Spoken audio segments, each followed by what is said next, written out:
हाँ भाई, UP board 12th class chemistry का एग्जाम है आपका। कल बोर्ड का एग्जाम है और इसके लिए कुछ इंपॉर्टेंट क्वेश्चन हम आपको बता रहे हैं जो आपको अच्छी तरह से पढ़कर जानना है और ये आपके बोर्ड एग्जाम में रखे मिलना चाहिए और रखे मिलेंगे। देखें, बहुत सारे क्वेश्चन ऐसे हैं जो आपको एग्जाम में अच्छे नंबर देंगे। देखें, सबसे पहले हम आपको बताते हैं जो क्वेश्चंस आना ही आना है बोर्ड एग्जाम में, वो टॉपिक्स हम आपको बता रहे हैं। और ये हमारा है कोऑर्डिनेशन कंपाउंड्स, जिसको हम हिंदी में बोलते हैं उपसहसंयोजी यौगिक। उपसहसंयोजी यौगिक। इस लेसन से जो हमारा क्वेश्चन है वो कौन कौन से क्वेश्चन आते हैं तो आपको बताएं। पहला टॉपिक हमारा है VBT, जिसको हम बोलते हैं valency bond theory. Valency bond theory को हिंदी में कहा जाता है संयोजकता बंध सिद्धांत। अब ये संयोजकता बंध सिद्धांत में क्या होता है बेटा, वैलेंसी बॉन्ड थ्योरी में जो कोऑर्डिनेशन कंपाउंड होते हैं, जो उपसहसंयोजी यौगिक होते हैं, उनकी 3 चीजें बताई जाती हैं। पहला तो इसमें उनका बताया जाता है संकरण, जिसको हम बोलते हैं हाइब्रिडाइजेशन। ठीक है, उसके बाद इनका बताया जाता है चुंबकीय गुण, ठीक है, जिसको मैग्नेटिक प्रॉपर्टीज भी बोलते हैं। और इसमें उनकी ज्यामिति यानी संरचना भी बताई जाती है कि ये अष्टफलकीय है, चतुष्फलकीय है, वो आपके संकरण के आधार पर बताई जाती है। ठीक है, और वैलेंसी बॉन्ड थ्योरी, बिल्कुल इनमें से क्वेश्चन आपको आना ही आना है, ये अपने माइंड में बैठा लीजिए। वैलेंसी बॉन्ड थ्योरी, ठीक है, जैसे कोई भी कंपाउंड आ सकता है आपका, उसमें से आपका उसमें संकरण पूछेंगे, चुंबकीय गुण पूछेंगे और उसमें उसकी ज्यामिति भी पूछी जाती है। और कभी कभी इनमें से क्वेश्चन आता है कि ये ज्यादा ये प्रतिचुंबकीय है और ये अनुचुंबकीय है, क्यों? ठीक है, ये पैरामैग्नेटिक है, ये डायमैग्नेटिक है, क्यों? क्योंकि जिसमें एक अनपेयर्ड इलेक्ट्रॉन होते हैं, एक में अनपेयर्ड इलेक्ट्रॉन नहीं होंगे। अच्छी तरह से आपको याद रखना है। और VBT में हम आपको बता दें, यदि आपसे कोई भी कंपाउंड पूछा जाता है, जैसे आपसे पूछा लिया गया, चलिए हम क्वेश्चन बता रहे हैं COCN का होल 4 और ये आपका हो गया -2। ठीक है, ये आपसे क्वेश्चन पूछा है, तो इसमें आपको CO का आपको इलेक्ट्रॉनिक कॉन्फ़िगरेशन यानी इलेक्ट्रॉनिक विन्यास निकालना पड़ेगा। और इसकी जो डी कक्षक होता है, डी में आपके कितने इलेक्ट्रॉन आएंगे, 1 2 3 4 5, ये इसके कक्षक होते हैं। यदि आप CO का निकालेंगे तो आपको इनके इलेक्ट्रॉनिक विन्यास भी याद होना चाहिए। ठीक है, 3D सीरीज होती है, इसके इलेक्ट्रॉनिक विन्यास याद होना चाहिए। और इसमें जो सबसे इंपॉर्टेंट होता है वो है लिगेंड। लिगेंड आपका ये कौन सा है, और लिगेंड आपको याद रखना है कि लिगेंड यदि प्रबल है यानी स्ट्रॉन्ग लिगेंड है, स्ट्रॉन्ग फील्ड लिगेंड है, तो वो पेयरिंग करेगा, पुनर्विन्यास करेगा। ठीक है, और यदि वो वीक फील्ड लिगेंड है तो वो पुनर्विन्यास नहीं करेगा यानी पेयरिंग नहीं करेगा। अच्छा, जैसे यदि CN है तो CN तो स्ट्रॉन्ग लिगेंड है, आपको पता होना चाहिए। C और N से जो स्टार्ट होते हैं, C और N से, ठीक है, वो सभी स्ट्रॉन्ग लिगेंड है। हेलोजन और वाटर जो है वो वीक फील्ड लिगेंड में आते हैं। एक इसमें होता है अमोनिया, NH3। यदि यहाँ पर अमोनिया आ जाता है, सपोज दैट यहाँ पर अमोनिया आ गया, लीजिए यहाँ पर लिगेंड के फॉर्म में अमोनिया आ गया, और यहाँ पर कोई भी कंपाउंड है, Fe ले लीजिए। ठीक है, यदि ये अमोनिया आ जाता है तो अमोनिया कहाँ स्ट्रॉन्ग फील्ड लिगेंड की तरह बिहेव करेगा और कहाँ वीक फील्ड लिगेंड की तरह बिहेव करेगा, यानी कहाँ ये दुर्बल लिगेंड होगा और कहाँ ये प्रबल लिगेंड होगा, ये अच्छी तरह से समझ लो। अमोनिया यदि किसी उपसहसंयोजी यौगिक में लिगेंड का काम कर रहा है और उसकी कोऑर्डिनेशन ऑक्सीकरण संख्या, ऑक्सीडेशन नंबर याद रखना, यदि केंद्रीय धातु परमाणु की जो ऑक्सीकरण संख्या है वो यदि आपकी +2 आ रही है तो यहाँ पर वो वीक फील्ड लिगेंड की तरह बिहेव करेगा, वीक फील्ड लिगेंड, दुर्बल लिगेंड की तरह व्यवहार करेगा यदि ऑक्सीकरण संख्या +2 है। और यदि यही ऑक्सीकरण संख्या +3 है, ठीक है, या +4 है, तो यह दुर्बल फील्ड लिगेंड की तरह व्यवहार नहीं करेगा, यहाँ पर यह प्रबल लिगेंड की तरह व्यवहार करेगा। ठीक है, यानी 2 ऑक्सीकरण संख्या 2 है तो अमोनिया जो है वो दुर्बल होगा, ऑक्सीकरण संख्या 3 या 4 है तो वो प्रबल लिगेंड की तरह व्यवहार करेगा। और यदि 3D सीरीज का ये अपना सेंट्रल मेटल एटम है, 40 और 50D सीरीज का जो सेंट्रल मेटल एटम है, उस पर होने पर वो हमेशा प्रबल लिगेंड की तरह व्यवहार करता रहता है। और हमारे सिलेबस में जो आता है वो केवल 3D सीरीज का ही आता है, आप लोग चिंता नहीं करें। ठीक है, पहली सीरीज आएगी 3D series, scandium, titanium, vanadium, chromium, manganese वाली। ओके, इसमें आपको याद रखना है, यहाँ देखना है यदि ऑक्सीकरण संख्या +3 आ रही है, इसकी पूरी ऑक्सीकरण संख्या देखना है। यहाँ पर देखो अमोनिया की 0 होती है तो यहाँ पर +3 मानी जाएगी, तो यहाँ पे प्रबल होगा। ठीक है, और यदि उसमें दुर्बल में आ जाएगा तो यदि 2 होगी तो ये दुर्बल होगा और ये पेयरिंग नहीं करेगा। एक तो टॉपिक हो गया आपका ये। और इसी टॉपिक से मिलता जुलता एक और टॉपिक है आपका CFT, जिसको हम बोलते हैं क्रिस्टल फील्ड सिद्धांत, क्रिस्टल फील्ड थ्योरी। ठीक है, क्रिस्टल क्षेत्र सिद्धांत। इनमें से क्वेश्चन पुट अप होते हैं, इन दोनों में से एक ही आएगा और 99% ये क्वेश्चन यहां से उठाया जाता है। ठीक है, अच्छी। अब देखें इसी लेसन का दूसरा टॉपिक जो हमारा है वो टॉपिक है आपका IUPAC। एक आपका कोऑर्डिनेशन नंबर का IUPAC जरूर पूछा जाएगा, आपसे जरूर पूछा जाएगा, याद रखना। ठीक है, बिना IUPAC के आपके 2 नंबर का होता है ये। जैसे अपना लिखा हुआ है K4FeCN का होल 6। आपको इसका IUPAC नाम बताना है। ये नॉर्मल वाला दिया है, नॉर्मल नहीं आएगा, थोड़ा सा डिफिकल्ट आएगा क्वेश्चन में। ये आपको IUPAC तो आपको बता दे रहे हैं कि सबसे पहले आपको कैटायन यानी ये धनायन वाला आपको जो ब्रैकेट से पहले लिखा होगा उसका नाम लिखना पड़ता है। इसमें आपको क्वांटिटी शो नहीं करना पड़ती है। जैसे ये K लिखा है तो आपको ये पोटेशियम लिखना है, पोटेशियम, इसमें क्वांटिटी नहीं बताई जाती है। उसके बाद हम अंदर आते हैं। अंदर सबसे पहले लिगेंड की क्वांटिटी, लिगेंड देखते हैं कितने हैं। यदि अकेला लिगेंड है तो उसी को लिखेंगे, यदि लिगेंड की संख्या 1 से ज्यादा है तो अल्फाबेट में अरेंज कर ABCD के फॉर्म में अरेंज कर लिखते हैं। यहाँ पे CN अकेला है, उनकी क्वांटिटी 6 है तो हम लिखेंगे पोटेशियम हेक्सासाइनो। ठीक है, यहां पर आपको लिखा जाएगा पोटेशियम हेक्सासाइनो। ओके, अब यदि आगे कुछ चीज लगी है, यानी ये पूरा जो कोऑर्डिनेशन स्फीयर है ये ऋणात्मक का काम कर रहा है, ऋणायन का काम कर रहा है। ये धनायन होगा तो ये ऋणायन होगा, आगे कुछ नहीं होगा तो ये उदासीन होगा, पीछे कुछ होगा तो ये धनायन का वर्क करेगा। ठीक है, और जब ये ऋणायन का वर्क करता है तो यहाँ पे आयरन की जगह पे जो है वो हम फेरेट लिखते हैं। Ag होगा तो अर्जेंटेट लिखेंगे, Pt होगा तो प्लेटिनेट लिखेंगे, 8 लगा देंगे। ठीक है, फेरेट हो गया। इसके बाद इसकी ऑक्सीजन संख्या लिखना है। K की +1 होती है तो ये +4 हो गई, CN की -1 होती है, ये -6 हो गई। 6 में से 4 गए। आपके 2 कोऑर्डिनेशन नंबर को हम रोमन अंक में शो करते हैं और ये आपकी हो गई इसकी IUPAC नाम। ठीक है, तो 2 नंबर का ये आपका IUPAC नाम आता है। इस लेसन से आपको याद रखना है। अच्छा, एक और टॉपिक इस नंबर से आता है जिसको हम बोलते हैं समावयवता। समावयवता, और समावयवता वैसे तो 6 प्रकार की आपके में, लेकिन जो 2 इंपोर्टेंट समावयवता है वो प्रकाशक समावयवता और ध्रुवण समावयवता। ठीक है, जो ज्यामितीय समावयवता में आते हैं ये। तो इसमें आपको इसमें सिस और ट्रांस स्ट्रक्चर बनते हैं और D और L। ठीक है, ध्रुवण में D और L स्ट्रक्चर बनते हैं। तो आपको यौगिक दिया गया होगा, उसमें लिखा होगा इसके दोनों प्रकाशक समावयवी बनाए। ठीक है, या इसके दोनों ध्रुवण समावयवी बनाए।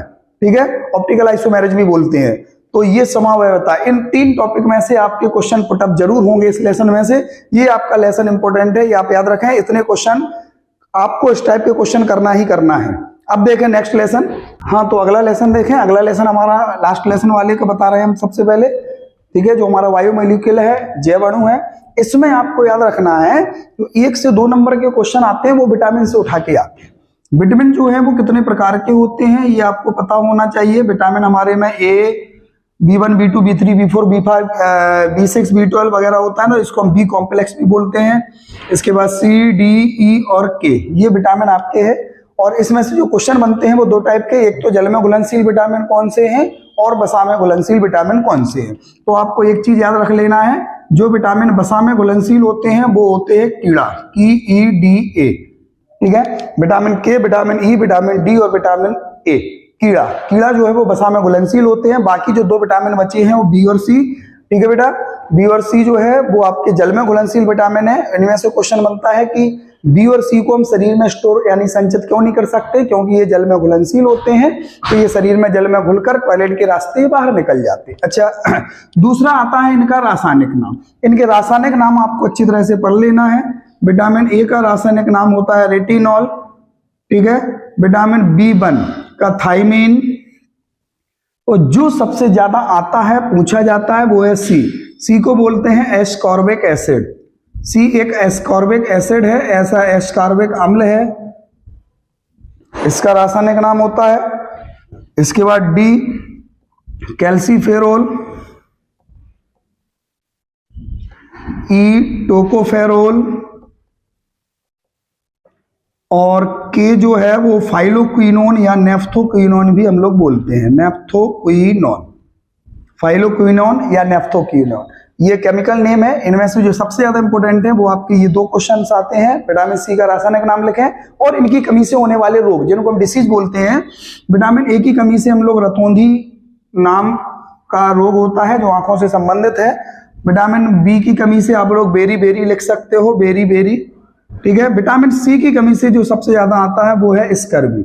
विटामिन सी की कमी से जो रोग होता है वो है स्कर्वी। विटामिन डी की कमी से आपको रिकेट्स यानी सूखा रोग होता है, इसका दूसरा नाम है रिकेट्स।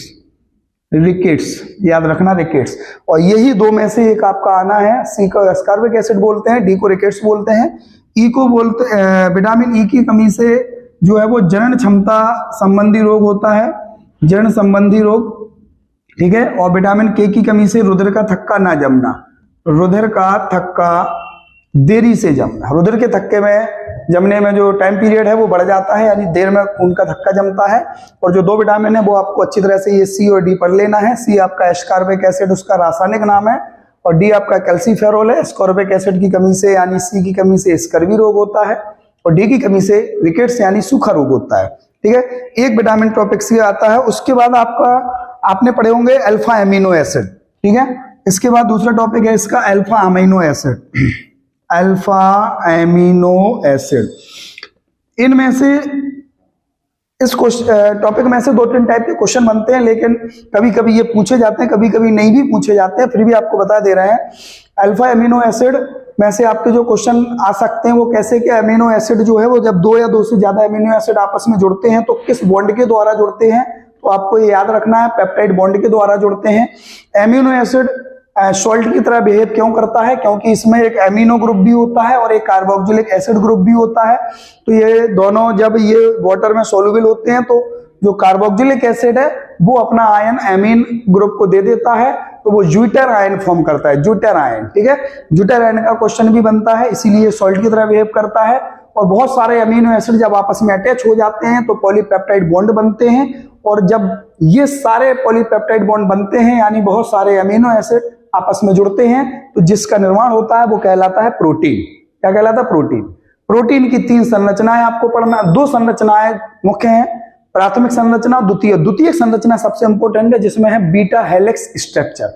प्रोटीन की बीटा हेलिक्स संरचना, प्रोटीन की बीटा हेलिक्स संरचना, ये आपको पढ़ना है, इसमें से क्वेश्चन आ सकता है। अब जो मेन इंपॉर्टेंट क्वेश्चंस और हैं इस लास्ट लेसन के वो आपको ग्लूकोज से बताते हैं। अच्छा, ग्लूकोज के पहले एक न्यूक्लियोटाइड और न्यूक्लियोसाइड वाला भी होता है, और इसमें एक और है डीएनए फिंगरप्रिंट। सबसे लास्ट टॉपिक है डीएनए फिंगरप्रिंट। इसके बारे में थोड़ा सा पढ़ लेना, एक दो नंबर का क्वेश्चन आ सकता है, हो सकता है थोड़ा सा लेंथी क्वेश्चन भी आ जाए, ठीक है। डीएनए फिंगरप्रिंट छोटा टॉपिक है बायो में, सॉरी केमिस्ट्री में, ये बायोलॉजी का टॉपिक भी है तो केमिस्ट्री में छोटे नंबर में ही आता है। अब और इसमें जो इंपॉर्टेंट है वो है आपका ग्लूकोज टॉपिक। ग्लूकोज में जो क्वेश्चन आते हैं वो केमिकल प्रॉपर्टीज से रिलेटेड आते हैं। आप कैसे सिद्ध करोगे, रिएक्शन लिखें, कैसे सिद्ध करोगे कि ग्लूकोज में कार्बोनिल समूह प्रेजेंट है। कार्बोनिल समूह बोले तो ये, ठीक है। अच्छा, ये कार्बोनिल कौन सा समूह है अपने पास? ग्लूकोज में एल्डिहाइड समूह है। ये क्वेश्चन भी बनता है कि वो रिएक्शन लिखें जिससे सिद्ध होता है कि ग्लूकोज में एल्डिहाइड समूह उपस्थित है या कार्बोनिल समूह उपस्थित है। और दूसरा क्वेश्चन जो रिएक्शन में बनता है कि सिद्ध करिए कि ग्लूकोज में 5 हाइड्रोक्सिल समूह यानी 5 OH समूह उपस्थित हैं, ठीक है। ये क्वेश्चन भी आता है कि सिद्ध करिए कि ग्लूकोज में 5 OH समूह उपस्थित है। इन दोनों में से क्वेश्चन आ सकता है। और एक रिएक्शन और है इसकी, ग्लूकोज की हाइड्रोजन आयोडाइड यानी HI के साथ रिएक्शन कराओ तो क्या होगा? तो याद रखना, ग्लूकोज की HI के साथ रिएक्शन करेंगे तो आपको हेक्सेन बनेंगे। 6 कार्बन होते हैं ना ग्लूकोज में, तो ये सीधी लॉन्ग चेन ओपन चेन बन जाती है, हेक्सेन बन जाता है। और आपको OH वाला 5 OH बताना है तो आप PCl5 से भी रिएक्ट करा सकते हो, और एसिटिक एनहाइड्राइड से इसकी रिएक्शन है उसको भी आप यूज कर सकते हो। आप ग्लूकोज में यदि सिद्ध करना है कि कार्बोनिल समूह उपस्थित है या एल्डिहाइड समूह उपस्थित है तो आप हाइड्रोजीन के साथ NH2 के साथ रिएक्शन करा सकते हो, हाइड्रोक्सिल एमाइन के साथ रिएक्शन करा सकते हो, HCN के साथ रिएक्शन करा सकते हो। सभी से सिद्ध होता है कि ग्लूकोज में एल्डिहाइड या कार्बोनिल समूह उपस्थित होता है। और एक ग्लूकोज की संरचना आ सकती है, वैसे तो कम आती है लेकिन आ सकती है, इसको पढ़ लेना। ओपन स्ट्रक्चर नहीं पढ़ना है आपको, रिंग स्ट्रक्चर पढ़ना है कि रिंग स्ट्रक्चर ग्लूकोज की चक्रीय संरचना कौन सी है, इसके बारे में आपको पढ़ना है। ये आपके दो क्वेश्चंस के दो लेसन्स के इंपॉर्टेंट होगा। इसमें एक चीज और थोड़ी सी देखना है, जो सुक्रोज, जो आपके डाइसैक्राइड है, सुक्रोज, माल्टोज और लैक्टोज, ठीक है, सुक्रोज, माल्टोज और लैक्टोज याद रखना डाइसैक्राइड में। थोड़ा सा हम इसको इरेज कर रहे हैं। क्वेश्चन जो आता है वो सुक्रोज या माल्टोज या लैक्टोज। क्वेश्चन है कि सुक्रोज, माल्टोज और लैक्टोज का हाइड्रोलिसिस यानी जल अपघटन कराने पर कौन से मॉलिक्यूल प्राप्त होते हैं, कौन से मोनोसैकेराइड प्राप्त होते हैं। तो आपको याद रखना है, सुक्रोज का जल अपघटन कराते हैं तो ग्लूकोज और फ्रक्टोज, ग्लूकोज और फ्रक्टोज मिलता है, ठीक है। माल्टोज का जल अपघटन कराते हैं तो दोनों अणु ग्लूकोज के मिलते हैं, यानी दो ग्लूकोज के अणु मिलते हैं, ठीक है। और लैक्टोज का जल अपघटन कराते हैं तो अपन को एक गैलेक्टोज मिलता है बेटा, गैलेक्टोज, और एक ग्लूकोज मिलता है, ग्लूकोज। ये इनमें से क्वेश्चन आ सकता है कि लैक्टोज का जल अपघटन कराने पर कौन कौन से मोनोसैकेराइड प्राप्त होते हैं। तो आपको लिखना है गैलेक्टोज और ग्लूकोज, और ये दोनों जो है वो बॉन्ड के द्वारा भी जुड़े होते हैं। वो बॉन्ड आपका ग्लाइकोसाइडिक बॉन्ड कहलाता है, ठीक है।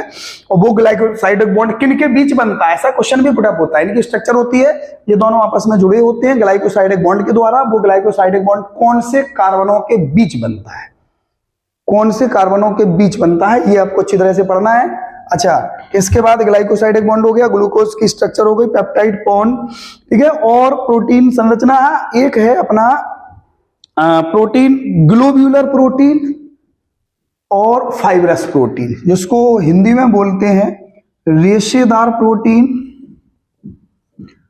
और गोलीय प्रोटीन, रेशेदार प्रोटीन और गोलीय प्रोटीन, ठीक है। इनके एग्जाम्पल आते हैं ऑब्जेक्ट में, बहुविकल्पी में।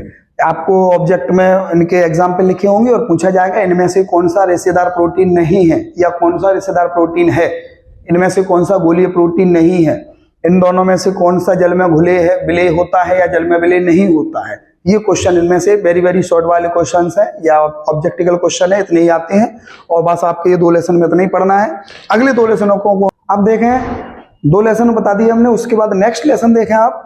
नेक्स्ट लेसन जो हमारा है वो हम एमीन का बता रहे हैं। एमाइन में आपको जो इंपोर्टेंट आता है वो क्या क्या है। एमीन जो लेसन है हमारा, नाइट्रोजन कंटेनिंग वाले कंपाउंड, इसमें जो सबसे इंपोर्टेंट क्वेश्चंस आते हैं वो आते हैं डाइएजोनियम क्लोराइड वाले यौगिक से। बेंजीन डाइएजोनियम क्लोराइड का आपको कन्वर्जन पढ़ लेना है, आपका काम पूरा हो जाएगा। 2 से 3 क्वेश्चन यहां से पुटअप होके आते हैं। बेंजीन डाइएजोनियम क्लोराइड से बेंजीन कैसे बनाओगे, ठीक है। ये आपका जो पहला टॉपिक है वो है बेंजीन डाइएजोनियम क्लोराइड। इससे 2-3 चीजें बनाना सीख लो आप। पहले तो इसको बनाने की विधि ही, बेंजीन डाइएजोनियम क्लोराइड कैसे बनाया जाता है, पर बेंजीन डाइएजोनियम क्लोराइड से बेंजीन कैसे बनाओगे, या बेंजीन डाइएजोनियम क्लोराइड से नाइट्रोबेंजीन कैसे बनाओगे, NO2, ठीक है। या और आपने देखा होगा क्वेश्चंस कन्वर्जन के फॉर्म में आते हैं आपको, तो आपको लिखा होगा N2Cl गिब्स Cu2Cl2 HCl, यहाँ पर डॉट डॉट डॉट। तो यहाँ पर क्या आएगा, ये आपकी याद है आपको, सेंडमेयर रिएक्शन है। तो ये सेंडमेयर रिएक्शन और गटरमैन रिएक्शन, ये आपकी बेंजीन डाइएजोनियम क्लोराइड वाले यौगिक की ही है। नीम रिएक्शन इस लेसन में अच्छी है, नीम रिएक्शन आपको याद रखना इस लेसन में। सेंडमेयर रिएक्शन है, गटरमैन रिएक्शन है, गैब्रियल थैलिमाइड अभिक्रिया है, गैब्रियल थैलिमाइड, गैब्रियल थैलिमाइड अभिक्रिया है। इसके बाद एक और रिएक्शन है जिसको हम बोलते हैं हॉफमैन ब्रोमामाइड, हॉफमैन ब्रोमामाइड अभिक्रिया है। ये दोनों प्राइमरी एमीन यानी एमीन बनाने की विधि में आती है, ठीक है। उसके बाद रासायनिक गुण में आपकी आ जाती है कार्बेल एमाइन अभिक्रिया, कार्बेल एमीन अभिक्रिया, ये आपकी रासायनिक गुणों में आ जाती है। ये नीम रिएक्शन आपको कुछ पढ़ लेना है और कुछ नहीं, याद रखो नीम रिएक्शन 20 से 25 है केवल हमारे सिलेबस में। पूरी नीम रिएक्शन आप अच्छी तरह से रट लो, आपके 10 नंबर तो कहीं नहीं जा रहे। 2-2 नंबर की तो नेम रिएक्शंस आती ही हैं, ठीक है। 3 या 4-5 नेम रिएक्शन आपको डायरेक्ट लिख कर आएंगे तो 6 से 8 नंबर आपके वो हो जाएंगे। और कुछ नेम रिएक्शन के वेरी शॉर्ट में या लॉन्ग क्वेश्चन में ही अंदर एंटर करती हैं वो, और आपको अच्छी तरह से क्वेश्चन को पढ़ना पड़ेगा कि इसमें क्या पूछा गया है। ठीक है, तो नेम रिएक्शन आपको एक अच्छी तरह से देखना है, जितने भी नेम रिएक्शन है वो आपको सारी पढ़ना है, नेम रिएक्शंस। ओके, इसके बाद आपका जो एमीन लेसन है उसमें आपको याद रखना बेंजीन डायज़ोनियम क्लोराइड का हो जाना चाहिए। आपको ये कुछ नेम रिएक्शंस है जो आपके इस क्वेश्चन में आ सकती हैं, जैसे आपकी ये सैंडमेयर रिएक्शन हो गई, कार्बल एमीन अपक्रिया हो गई, हाफमैन ब्रोमाइड अपक्रिया हो गई, ग्रेबियल थैलिमाइड रिएक्शन हो गई, और बाकी जो नेम रिएक्शन है वो पढ़ेंगे, और एमीन बनाने की विधि। और जो इसमें सबसे इंपोर्टेंट क्वेश्चन आपका आना ही है वो प्राइमरी एमीन, सेकेंडरी एमीन और टर्सरी एमीन में डिफरेंस करने की कोई रिएक्शन लिखें। तो ये जो रिएक्शन है वो आपकी होती है हिंसबर्ग अभिकर्मक के साथ, हिंसबर्ग रीजेंट, हिंसबर्ग अभिकर्मक। अब ये हिंसबर्ग अभिकर्मक क्या होता है आपको यदि जानकारी हो तो बेंजीन जो है उससे आप SO2Cl, ये आप ऐसे भी लिख सकते हो। इसकी रिएक्शन आपको प्राइमरी से भी कराना है, सेकेंडरी से कराना है और टर्सरी से। टर्सरी एमाइन जो है वो इस कंपाउंड के साथ रिएक्ट नहीं करता है, प्राइमरी एमाइन हिंसबर्ग रिएजेंट के साथ अभिक्रिया करता है, और जो प्रोडक्ट बनाता है वो जो बेस होता है, क्षार है, उसमें विलय होता है। सेकेंडरी एमीन इसके साथ अभिक्रिया जो करके प्रोडक्ट बनाता है वो बेस में विलय नहीं होता है, और टर्सरी एमीन इसके साथ अभिक्रिया नहीं करता। और इससे भी ज्यादा इंपोर्टेंट जो क्वेश्चंस आता है इसमें वो प्राइमरी, सेकेंडरी और टर्सरी की क्षारीयता का पीकेबी वैल्यू का क्रम, क्षारीयता का क्रम, बेसिसिटी का क्रम, याद है ना 1 डिग्री 2 डिग्री 3 डिग्री की बेसिसिटी का क्रम। ये एथाइल के लिए अलग होता है, मिथाइल के लिए अलग होता है। एथाइल के लिए क्या था 231, ठीक है, और मिथाइल के लिए क्या है 213। ये ऑर्डर है ना 231, ये आपका ऑर्डर है, ठीक है। और लास्ट में अमाइन अमोनिया होता है इथाइल का, मिथाइल में ये दोनों एक्सचेंज कर लेते हैं। उसके बाद बेंजीन, ये तीनों मिक्सअप होते हैं। जब तीनों मिक्सअप होंगे तो पहले इथाइल होगा, फिर आपका मिथाइल होगा, बेंजाइल होगा, ठीक है, बीच में अमोनिया होगा बेंजाइल के पहले। और ये गैसीय अवस्था का फॉर्म भी है और जल में विलेयता का क्रम भी है। ये क्रम आपको याद रखना है। इन क्रम में से सबसे ज्यादा क्रम जो है आपका पीकेबी वैल्यू यानी उसकी क्षारीयता के क्रम में आती है। और एक चीज और आपको याद रखना है इस क्रम में, जिसकी पीकेबी वैल्यू ज्यादा होती है वो उतना ही कम क्षारीय होता है, जिसकी पीकेबी वैल्यू कम होती है वो उतना ही अधिक क्षारीय होता है। तो कभी कभी इन क्वेश्चनों को घुमाकर भी बता दिया जाता है, दे दिया जाता है कि इसको पीकेबी वैल्यू के घटते क्रम में लिखें। तो घटते क्रम में तो लिखना है आपको, तो यानी सबसे ज्यादा पीकेबी वैल्यू वाला कंपाउंड लिखोगे तो वो लिखोगे जो सबसे कम क्षारीय होगा, ठीक है, सबसे कम क्षारीय। यदि केवल इथाइल के लिए आ गया तो सबसे पहले इसको, फिर इसको, फिर इसको, फिर इसको, ये आपको अपोजिट लिखना पड़ेगा, ठीक है, डिक्रीजिंग ऑर्डर में। अच्छा, इसके बाद हिंसबर्ग रीजेंट और इनके जो कुछ कन्वर्जन इसी में से उठाए जाते हैं। एक कन्वर्जन तो ये इसमें लेसन में से होगा ही होगा, बेंजीन डायज़ोनियम क्लोराइड से क्वेश्चन होगा ही होगा, 1 डिग्री 2 डिग्री 3 डिग्री से क्वेश्चन होगा ही होगा, इतना याद रख लो। 100% क्वेश्चन आएंगे इसमें से। अब देखें, अब कुछ क्वेश्चन और इंपोर्टेंट है, जैसे अब आ जाता है आपका एल्डिहाइड लेसन में आ जाते हैं। यहाँ पर लॉन्ग क्वेश्चंस के बारे में बता दें आपको। यूपी बोर्ड में जो लॉन्ग क्वेश्चंस है वो आपकी एक तो वो ABCD वाले सवाल आते हैं, ABCD याद है ना आपको। ABCD वाले सवाल हमारे 3 लेसनों में है, 4 लेसनों में, हेलो एल्केन हेलो एरीन में है, ठीक है, एल्डिहाइड कीटोन कार्बोक्सिलिक एसिड में भी है, फिनॉल वाले लेसन में है और लास्ट एमाइन वाले लेसन में भी है, ठीक है। ये 4 लेसनों में ABCD। कंपाउंड A इसका फॉर्मूला C2H4O2 ऐसा है, और ये HCN या इसके साथ रिएक्ट करके कंपाउंड B बनाता है, उसके साथ रिएक्ट करके वो C बनाता है, और ये इसका ऑक्सीडेशन होने पर ये D बनाता है। तो ABCD को पहचानो, याद आया ना। ये अपने क्वेश्चन हमारे सिलेबस में है। आप हेलो एल्केन, एल्कोहल फिनॉल और कार्बोक्सिलिक एसिड वाला और एमीन लेसन, इनको उठाकर देखिए, क्वेश्चन बैंक देखिए, चाहे बुक देखिए, एनसीईआरटी की एक्सरसाइज देखिए, उसमें ये क्वेश्चन आपको मिलेंगे। ये क्वेश्चन आप लगाकर जाइए, एनसीईआरटी के क्वेश्चन जरूर लगाइए। यदि आप एनसीईआरटी क्वेश्चन लगाकर जा रहे हैं तो आपको ये क्वेश्चन वहां रखे मिलेंगे, याद रखना, ठीक है, बहुत इंपॉर्टेंट क्वेश्चन है इसमें। अच्छा, इसके बाद क्वेश्चन आगे बढ़ते हैं थोड़ा सा। तो आपको विटामिन हो गया हमारा, सॉरी बायोमोलिक्यूल वाला कंपाउंड हो गया। हाँ, अब आ जाते हैं हम लोग थोड़ा सा स्टार्टिंग की ओर आते हैं। स्टार्टिंग में मतलब पहला लेसन आता है। पहला लेसन में हम आपको बता दें, पहले लेसन में जो सबसे इंपोर्टेंट क्वेश्चन है आपके फर्स्ट लेसन में जो सबसे इंपोर्टेंट क्वेश्चन है वो है आपका मोल प्रभाज के सवाल, मोल प्रभाज और परासरण दाब के सवाल, मोल प्रभाज और परासरण दाब के सवाल यानी न्यूमेरिकल्स, ये आपको लगाकर जरूर जाना है, ठीक है। मोल प्रभाज परासरण दाब। इसके बाद परासरण दाब से एक दूसरा रिलेटेड क्वेश्चन और है जिसको हम बोलते हैं प्रति परासरण या विपरीत परासरण, प्रति परासरण या विपरीत परासरण भी बोलते हैं इसको, ठीक है। अच्छा, इसके बाद एक क्वेश्चन जो आपका आना ही आना है जो है वान हाफ गुणांक से, वान हाफ गुणांक से 1 नंबर का क्वेश्चन आना है, ठीक है, 1 या 2 नंबर का बिल्कुल आना 100%। वान हाफ गुणांक, वान हाफ गुणांक आई से प्रदर्शित किया जाता है और एक होता है डिसोसिएशन और के लिए और एक होता है एसोसिएशन। एसोसिएशन मतलब संगुणन के लिए, डिसोसिएशन मतलब वियोजन के लिए, ठीक है। तो वियोजन की मात्रा के लिए होता है वान हाफ गुणांक का और एक संयोजन के लिए भी होता है। दोनों के फॉर्मूले आपको रट लेना है, फॉर्मूले आते हैं ज्यादातर, फॉर्मूला ही पूछा जाता है। और कुछ वान हाफ गुणांक के तौर पर जैसे उन्होंने कहा कि हमारा जो परासरण दाब का फॉर्मूला है पाई बराबर CRT। अब आपसे कहा जाए कि परासरण दाब को वान हाफ के रूप में लिखें, परासरण दाब का जो सूत्र है वो वान हाफ के फॉर्म में लिखें, तो इसमें आपको केवल आई जोड़ देना है बस वान हाफ के लिए, ठीक है। और वान हाफ काहे के लिए यूज होता है तो आप याद रखें, वान हाफ गुणांक को विलय की मात्रा के लिए यूज किया गया, सोल्यूट विलय, ठीक है, विलय की मात्रा, जहां पर विलय का भार या अनुभार होगा वहां आपका आई लग जाएगा, ठीक है।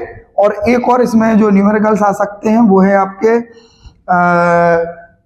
जिसको हम बोलते हैं क्वथनांक में उन्नयन, ठीक है, और हिमांक में अवनमन, याद है ना आपको, डेल्टा TB और डेल्टा TF, ये वाले आपके फॉर्मूले आपको पढ़ना है। इनमें से क्वेश्चंस आ सकते हैं, फर्स्ट लेसन में से इतना ही आ सकता है और ज्यादातर कुछ नहीं आता है। मोलरता नॉर्मलता, छोटे छोटे क्वेश्चन है, आपको ये देख लेना है, ठीक है। अच्छा, इसके बाद थोड़ा आगे बढ़ते हैं। हाँ, थोड़ा सा और आपको देखना पड़ेगा, इसमें 2 चीजें और हैं, अभी इसमें 2 चीजें और हैं। एक आपका राउल्ट का जो नियम है ना, राउल्ट का नियम, ठीक है, राउल्ट का नियम में आदर्श विलयन है और अनादर्श विलयन है। तो अनादर्श जो विलयन होता है, नॉन आइडियल सॉल्यूशन, वो 2 प्रकार की डेविएशन यानी विचलन शो करता है, ठीक है, एक पॉजिटिव डेविएशन और एक नेगेटिव यानी धनात्मक विचलन और ऋणात्मक विचलन। ये वाला टॉपिक जो है वो आपको क्वेश्चन 1 से 2 नंबर के बनाकर देता है, तो आपको धनात्मक और ऋणात्मक विचलन के उदाहरण भी पढ़ना है, धनात्मक व ऋणात्मक विचलन, इनके विथ एग्जाम्पल भी पढ़ना है, याद रखना, क्योंकि एग्जाम्पल इसमें से पूछ लिए जाते हैं। और ये पूछा जाता है कि धनात्मक विचलन का ग्राफ सहित वर्णन करें, ऋणात्मक विचलन का ग्राफ बनाकर वर्णन करें। तो आपको याद रखना है धनात्मक विचलन है तो वो राउल्ट के नियम का जो वाष्पदाब होगा उससे ज्यादा वाष्पदाब शो करेगा, जो ऋणात्मक विचलन है वो राउल्ट के नियम के वाष्पदाब से कम वाष्पदाब शो करेगा, ठीक है। वो आपको ग्राफ ड्रॉ कर देना है इसमें। और इसके बाद वाष्पदाब में अवनमन का एक फॉर्मूला इसमें है जिसके सवाल आते हैं।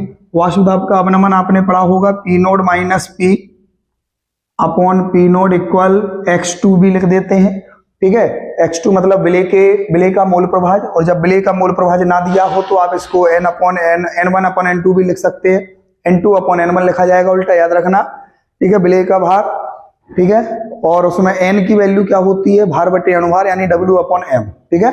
तो आप ये फॉर्मूले के सवाल से भी एक बार देखकर जाना है, न्यूमेरिकल पिछले साल आया था, पिछले साल इस क्वेश्चन फॉर्मूले का सवाल आया था, ठीक है। इन क्वेश्चनों को ही, इतने क्वेश्चन में से आपके फर्स्ट लेसन में से पुट अप होंगे क्वेश्चन। अब देखें थोड़ा सा आगे आते हैं। तो जो सेकंड लेसन है, सेकंड लेसन में आपने देखा होगा सेल हमारे, ठीक है, एक गैल्वेनिक सेल है जो सबसे इंपॉर्टेंट है। गैल्वेनिक सेल के बाद आपका ड्राई सेल आ जाता है, शुष्क बैटरी, शुष्क सेल, उसके बाद सीसा संचायक सेल, उसके बाद ईंधन सेल। हाँ, ईंधन सेल, ईंधन सेल जो है हमारा क्वेश्चन जो है वो 1 नंबर का बनता है, ईंधन सेल। और ईंधन सेल के बाद आता है सीसा संचायक सेल। सीसा संचायक सेल मतलब बैटरी, ठीक है। तो बैटरी की जो है वो आपको रिएक्शन पढ़कर जाना है। बैटरी कौन सी, वो बैटरी जो चार्ज की जा सकती है जिसको हम बोलते हैं सीसा संचायक सेल, इसका द्वितीयक सेल भी बोला जाता है। क्या बोलते हैं इसको, द्वितीयक सेल। द्वितीयक सेल की जो 2 रिएक्शन है वो आपको याद रखना है। एक जब सेल यूज हो रहा हो यानी बैटरी जब प्रयोग हो रही हो यानी वो डिस्चार्ज हो रही हो, तो वो रिएक्शन है आपको पढ़कर जाना है। और जब बैटरी चार्ज हो रही हो तो ये एनोड कैथोड में कन्वर्ट हो जाता है, कैथोड एनोड में कन्वर्ट हो जाता है, यदि आपने पढ़ा हो तो। नहीं पढ़ा है तो आपको पढ़ना है ये चार्ज और डिस्चार्ज की रिएक्शन, डिस्चार्ज एंड चार्ज, इनकी रिएक्शन आपको पढ़ के जाना है। ये आपके क्वेश्चन पेपर में आ सकती है। इसके बाद इसमें जो आपके कुछ नष्ट समीकरण है, नष्ट समीकरण बोलते हैं जिसको, इसके सवाल है, ठीक है।